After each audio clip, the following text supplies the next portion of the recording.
خب به نام خدا. در تصویر سویچ اصلی یا سویچ استارت خودروی پژو رو مشاهده می‌کنید که مورد استفاده در خودروهای پژو 405 پارس و سمند هست.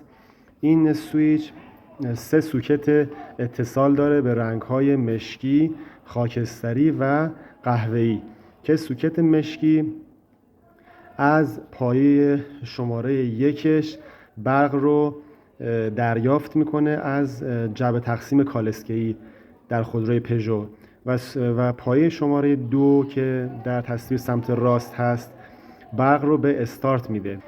سوکت خاکستری پایه های 1 و 2 به جعبه فیوز وصل میشه، در واقع از سویچ خارج میشه برق به سمت جعبه فیوز. و سوکت قهوه‌ای هم پایه سمت چپش ورودی برق از جعبه تقسیم کالسکه‌ای هست و 2 میشه خروجی به سمت همون رله هایی که گرمکن شیشه عقب و رله فن بخاری و کولر بود. در واقع از پنل بخاری کولر راه اندازی میشه. برای جدا کردن فیبری سویچ از مغزی یک پیچ خورشیدی که روی بدنه اصلی سویچ هست رو با آچار T9 باز کنیم. خب بعد از باز کردن این پیچ مشاهده میکنید که به شکل کشویی اجزای استارت از هم جدا میشن.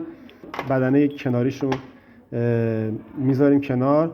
یک مکانیزم پین قفل کننده فرمان هست که یک میله اتصال داره با خود پین و یک فنر که از داخل به ورودی سویچ وصله که با چرخوندنش این پین فرمان رو آزاد میکنه. بخش فیبری رو ملاحظه میکنید که به وسیله یه سری ترمینال ها به سوکت ها متصل میشه و جریان برق رو منتقل میکنه.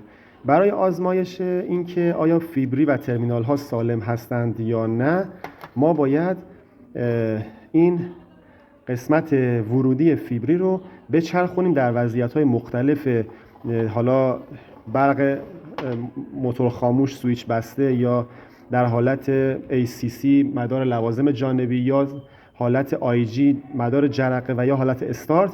اینو بچرخونیم و امتحان کنیم. خب در شرایط سویچ بسته هیچ کدوم از پایه‌های سوکت ها به همدیگه راه ندارن و فیبری هم در این وضعیت قرار گرفته. در واقع کاملا چرخیده به سمت چپ، دیگه جابجا نمیشه و در واقع رأس این مثلث روی عدد 3 هست. مولتیمتر رو روی حالت صدا بوق بذارم و پایه 1 سوکت مشکی رنگ رو که برق ورودی هست از جعبه تقسیم اتصال بدم و از طرف دیگه هم به همه پایه ها بزنم، میبینم که مولتیمتر اصلا بوق نمیزنه و متوجه میشم که خب فیبری در وضعیت سویچ بسته سالمه. حالا اگر اینو بیارم روی وضعیت ACC لوازم جانبی پله دوم سویچ قرار بدم، یعنی این روی عقربه 3 هست، بیارمش روی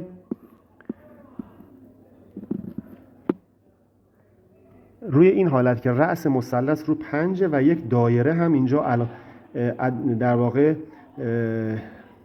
نشانه‌ای هستش که میتونیم ازش استفاده کنیم، روی 7 قرار میگیره. این میشه پله دوم سویچ که در این وضعیت باید پایه 1 سوکت مشکی رنگ باید به پایه 1 سوکت خاکستری راه بده. همونطور که ملاحظه میکنید پایه های 1 سوکت های مشکی و خاکستری به هم وصل شدن. اما اگر سویچ رو در وضعیت سویچ باز IG قرار بدیم، باید پایه های 1 مشکی رنگ و 2 خاکستری به هم راه بدن. در این وضعیت فیبری سویچ نشانش در واقع روی عدد 9 قرار گرفته. اگر در وضعیت 4 سویچ یا استارت قرار بدیم، پایه های 1 و 2 سوکت مشکی باید به هم راه بدن. در این وضعیت دایره نشان فیبری روی عدد 10 قرار میگیره. خب حالا اگر فیبری سویچ رو روی مرحله سویچ باز آیجی قرار بدیم، پایه های 1 و 2 سوکت قهوه‌ای هم باید به هم راه بدن که در این وضعیت هم نشان فیبری روی عدد 9 قرار میگیره. خب در این وضعیت بعد از تست سالم بودن سویچ مجموعه رو میبندیم. میله قفل فرمان مغزی از داخل بدنه عبور میکنه و بعد از اون فیبری رو به حالت کشویی روی بدنه سویچ قرار میدیم و نهایتا مغزی به بدنه وصل میشه و پیچ اتصال رو با آچار T9 سفت میکنیم.